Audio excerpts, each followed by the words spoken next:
What's up guys, Matt here from Laidlaw's Harley-Davidson. So I'm finally getting to a video that is long overdue, the 2020 Softail Standard. This is a bike that Harley-Davidson dropped back in February, and so I'm long overdue on this, and I apologize for that. A lot of you subscribe to my channel to get the latest and greatest news and see reviews on bikes as soon as they come out. So I kind of dropped the ball on this one, guys. A lot of it was just kind of availability of this bike. I sold a couple that got into our shop immediately and didn't have a chance to get out and do a proper test ride and review on the bike. But anyways, here it is. The bike is the lowest price point Softail that Harley-Davidson offers now. That used to be the Street Bob, but this came at $1,000 less than a Street Bob at $13,599. It's only available in one color, that is the vivid black, and you can kind of take a look at the tank and everything there. So it's got a unique graphic to the Softail Standard. It's painted on graphic there on the tank. I think it's actually a water gliding decal they put on there underneath the clear coat, actually, if you want to get technical. And you've got the Milwaukee-Eight in here at 107 cubic inches, so it's the smaller of the two variations that Harley-Davidson offers on their bike, the larger being the 114 cubic inch. So you've got kind of that pan style air cleaner cover there. You've got mid controls on this bike, and really the big thing about the Softail Standard is they really don't spend any extra money or charge the customers any extra cost for frills and cosmetics. This is kind of like your workhorse style bike. This bike is kind of designed and made in the same vein as the Electra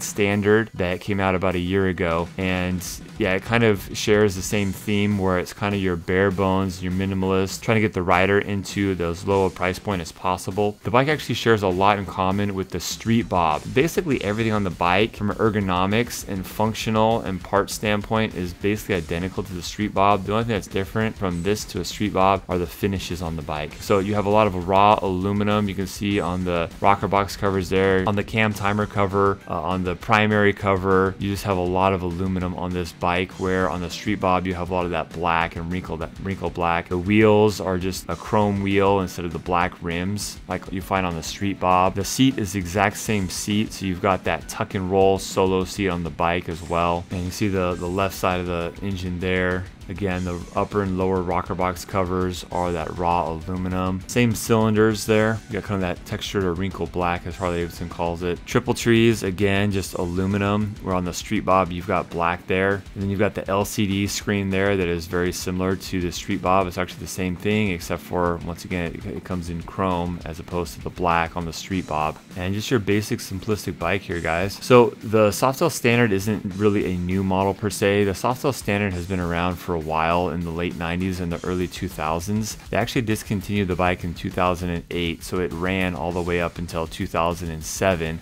when they had also a Softail Custom, which is basically like just your average Softail, but it was all chromed out with a couple other features on it as well. You can see here it's got the Bob style fender on there with the two turn signals as the tail light and the turn signal indicators.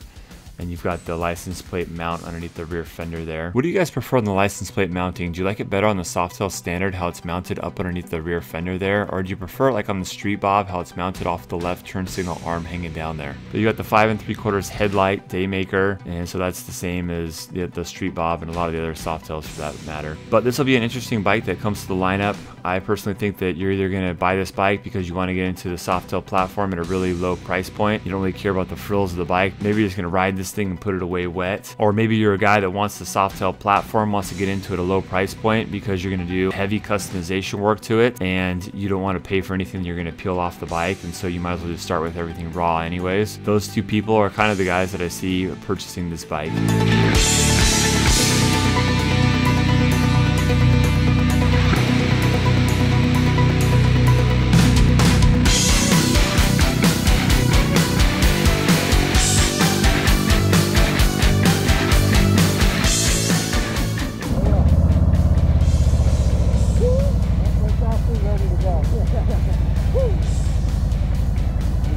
For perfect filming bike. Seriously, no clutch, cruise control, no clutch, no gears.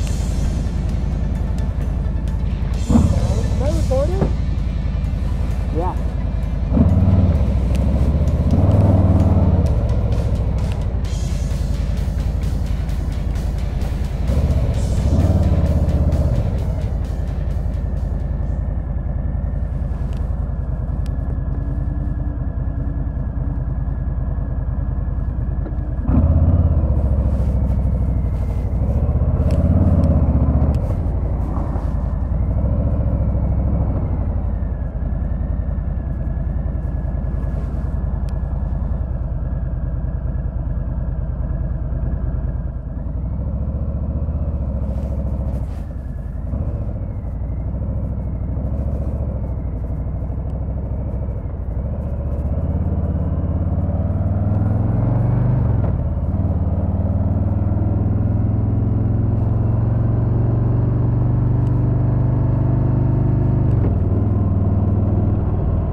All right, so Andrew and I just got back from a test ride on the Softail Standard, and I think we can both agree that the Softail Standard is pretty similar to the Street Bob, and Andrew and I have both ridden the Street Bob, several times over the past, 4 years on the new frame and everything. So as many of you know, Harley-Davidson now ships the Street Bobs on the new Softail frame as of the 2018 model year, which was a big change from the Dyna frame, which was kind of a big upheaval in the whole Dyna Nation world. But I think a lot of people are over it now because the fact of the matter is the new Softail chassis performs better power to weight ratio. The suspension's a lot better. I definitely felt that going out on the freeway. And it's kind of cool. We had a live wire that we were actually using as like our filming bike, which was kind of cool because you can speed up, slow down, kind of in an instant's notice.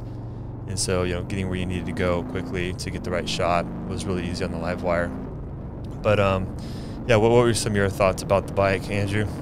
I mean, it's pretty much the obvious, the similarity to the Street Bob. For me, being a bigger guy and, being 5'11" on a good day, the rider triangle for me is not the best as far as the seat, the positioning. I feel like my knees are too bent. What do you think a good height is? Like, I'm just thinking about the same thing. Maybe like, I don't know, I'd say 5'8"? Yeah, 5'8", 5'7", 5'8". The distance from where my seat is, to where my knees bend it's too short. You know what I mean? So I feel a little cramped on it. For me, I'd personally, if, you always kind of, build the bike to where it fits you the best. So for me, I see myself throwing like a Lucky Days or kind of like a Saddleman 2-up seat where it puts you up a little higher and it raises that triangle a little bit better, and it also keeps you in the seat. So, but after, riding it, it's just very familiar to the Street Bob. I think the market for that bike is, do you like black and chrome or do you like the blacked out look? It's got the same, same bars, same foot controls, everything is a Street Bob, yeah. So it's very familiar. It's just kind of the styling. I personally like the tank, the tank graphic on the Standard. I think it's pretty cool. It's kind of like a ghosted, tank graphic it's like on there. Painted on the tank as opposed to a decal adhesively attached to the tank. Yeah, but yeah, I mean, I agree with you, Andrew. The seat on the bike is the same as the Street Bob. It's identical, which the seat is, kind of a low profile seat. It's a very minimalist seat. It's got that ribbed look. It's a solo saddle. It looks good, but functionally out on the freeway for a long time, or any ride for a long time, it's going to be kind of crappy. But it looks cool, and for quick trips around town, bobbing around town, so to speak, I think it would be really good. So the price point on the Standard is $1,000 less than the Street Bob, and I think that's one of the things that Harley was trying to accomplish with this bike, is get a low price point. And I think they accomplished that. I think the value on the Softail Standard is really good. I mean, you're at about $13,500 for this bike, which is you're about, you're about $3,000 more than an Iron 1200, and for $3,000 more, you're getting a heck of a lot more bike. 100%. I had a customer last week asking me about, he's transitioning from the sport bike world, and he was looking at the Iron 1200s, and I kind of swayed him more towards the Softail lineup, and usually I start him off at the Street Bob or the lowrider, kind of help bridge that gap between sport bike and Harley, because you're not going to get on a full-blown Road King or Road Glide or anything like that. You're introducing yourself to the Harley world, and you already have riding experience. So I tend to gravitate them more towards, people who have riding experience to go on a Softail. For one, you get the 6-speed transmission and you get the 107 cubic inch. So it's just a better investment. Yeah, I agree. I mean, I agree with Andrew 100%. If I got a guy that comes into the shop who has been riding motorcycles for a year or more, who has it down, who's going to be riding out on the freeway, and just riding hard, who's a very confident rider, putting them on a Sportster is really going to pigeonhole them to a very specific type of riding, which is kind of local around town. You've got the fuel tank, which kind of limits you on the Although I will say, the fuel tank isn't too much different on the Street Bob and Softail Standard. You've got a 3.5, and on the Iron 1200 and Iron 883, you got a 3.3. So it's about the same fuel capacity. And your 3.5 gallon tank goes a lot further when you're not revving out the motor in fifth gear on a Sportster. Good point. You're struggling to do 75, 80 miles an hour on the highway commuting. You're burning up more of that fuel trying to keep the RPMs up there and keeping up with traffic. Yeah, so if you're regularly on the freeway, the Sportster is never a good choice. And in Southern California, we have a lot of freeway riding, and it seems like you jump on the freeway for just about anything. The freeway or highway. And so, yeah, if you're a highway rider where you're regularly doing 65 miles an hour plus, the Sportster is just not a very good choice. But maybe you're a student, maybe you're someone that lives in a town where it's a lot of surface street, 45 miles an hour, 50 miles an hour max, and the Sportster could be really good for you regardless of your ability level. But yeah, I would have a hard time, giving a Sportster to someone and not making that jump up to the Softail Standard for someone who has riding experience that really wants to get out there and go fast on a bike. So Harley-Davidson markets the Softail Standard with a lot of different packages as well. So I guess the other thing, besides the fact that you buy this bike for it to hit a price point, I think this is a good bike that you buy as like a blank canvas. So someone that is going to buy a motorcycle and strip the whole thing down, or maybe not strip it down, but strip down a good portion of it, this is a good choice as well. And so on Harley-Davidson's website, they really helped people imagine their final project, which I think was kind of a good route that they went. So they've got like a club style one with like Harley's new fairing on it with their little T-bar on there, and they've got like a tourer one with saddlebags on there. I think they may have done like forward controls or something. And there was one other on there, I can't really remember.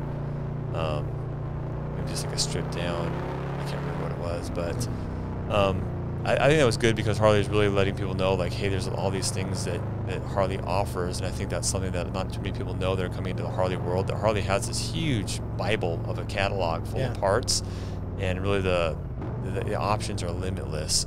Certainly a lot better than a lot of the other manufacturers out there. Like a lot of guys that come from the sport bike world. I know, Andrew, you have ridden sport bikes, most all your life and dirt bikes and stuff.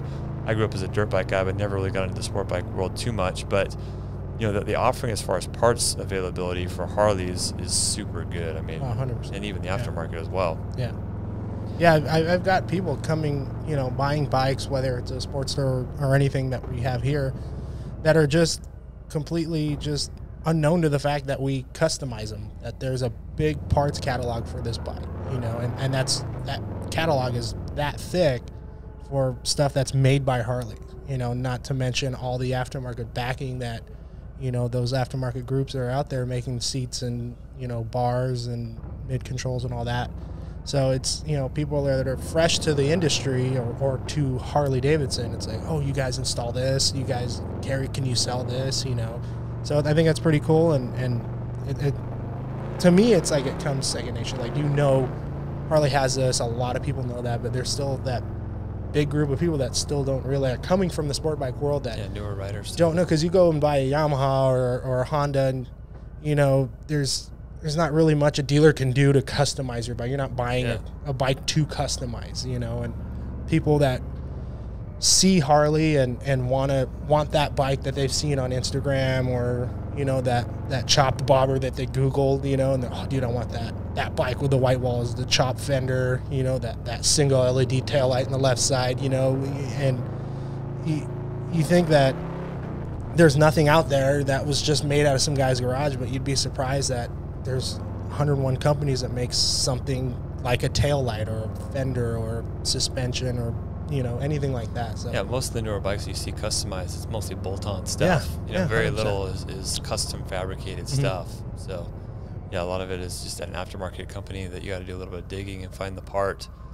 But yeah, so the bike comes with a 107 cubic inch, 107 cubic inch Milwaukee-Eight engine, and the power to weight ratio on this thing is really good. And going back to the whole frame change in the 2018 model year, this thing can be ridden hard. I mean, this thing from the whole, this thing takes off, and there's plenty of torque in this thing.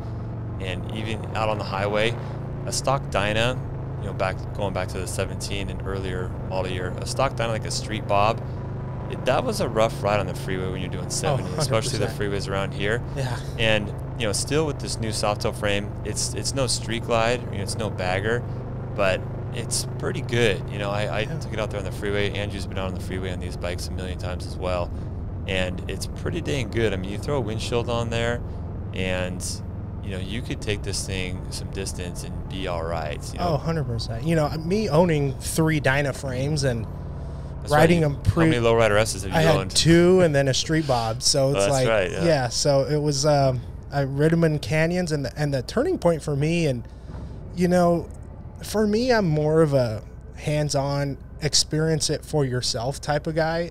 I take people's word every once in a while, you know, but if one guy says, oh, this company sucks or this suspension sucks, don't even try it. I like to see for myself, you know, because it may not work for you, but for me, it may be the best.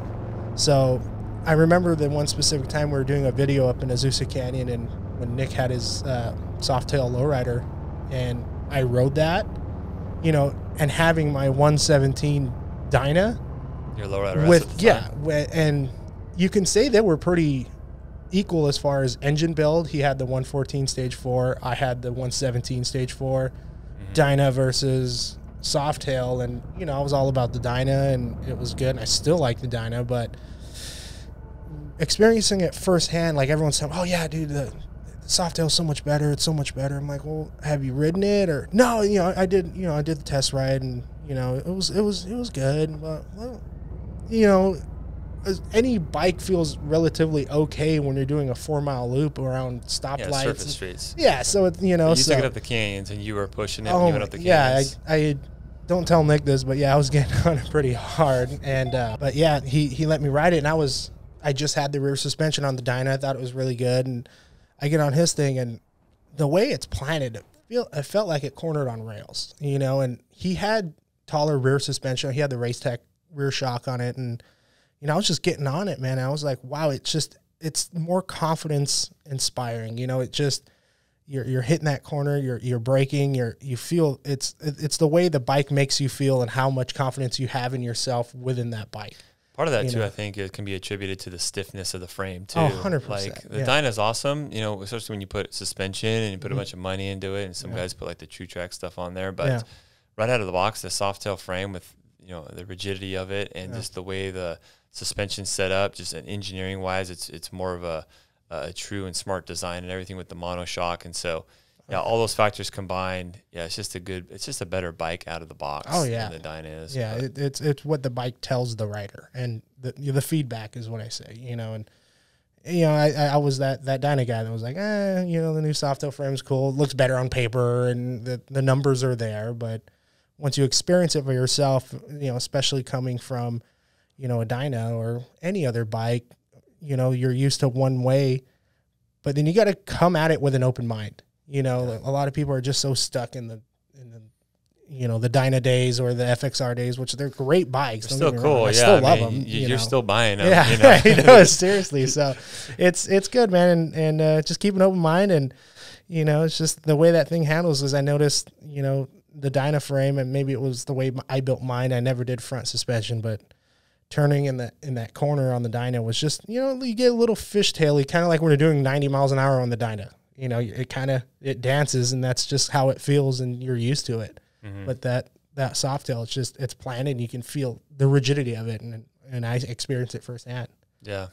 Cool. So let's wrap up the takeaways here. So I think people that are watching this video are going to want to know a few things, and that is kind of like, who would you recommend this bike for? You know, who is the right buyer for this type of bike, and is maybe a beginner right for this bike? And so let's kind of answer some of those. So like I mentioned, I think the people that should buy this bike are for the guys that know that a Sportster is not for them, and know a touring bike is not for them. You know, the touring bike may be too much. Maybe they're not going to be doing like those big, long trips, or maybe your size doesn't really complement you getting a touring bike as well. So someone that likes that size, you know, maybe a guy that's in between, you know, 5'5", between like 5'10", 5'11". You know, Andrew said he was a little bit cramped on it at 5'11", but you could probably get by. I was certainly really cramped on it at 6'6", so I would need to put forward controls on it.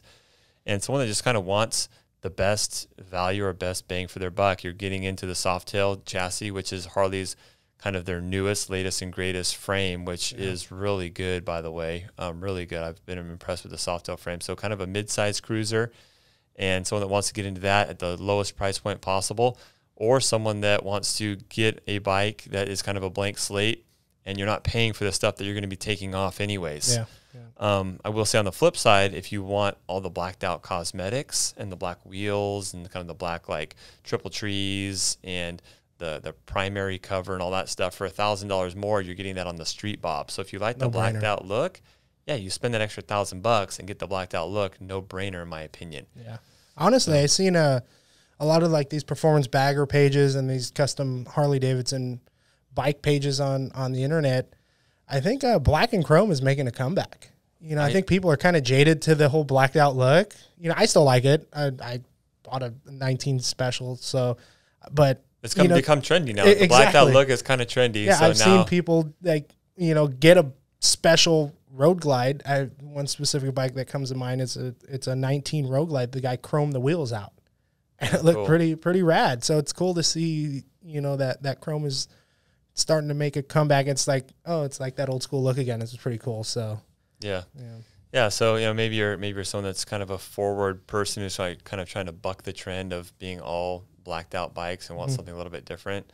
You know, going with the direction of the Softail Standard, that makes sense to me as well. Yeah, thanks a lot for watching, guys. And yeah, actually, Andrew's got a build coming up here pretty soon. Andrew just recently purchased a brand new Road Glide Special, so he's got a couple things in the works. So be looking for that video in the future, guys. And thanks a lot for watching. If you haven't already, make sure you hit that subscribe button. And we'll see you on the next Harley-Davidson review. If you haven't already, check us out here at Laidlaw's Harley-Davidson. And if you're looking for a bike in Southern California, make sure you come check us out and give us a shot. Thanks a lot, guys. Take care. Peace.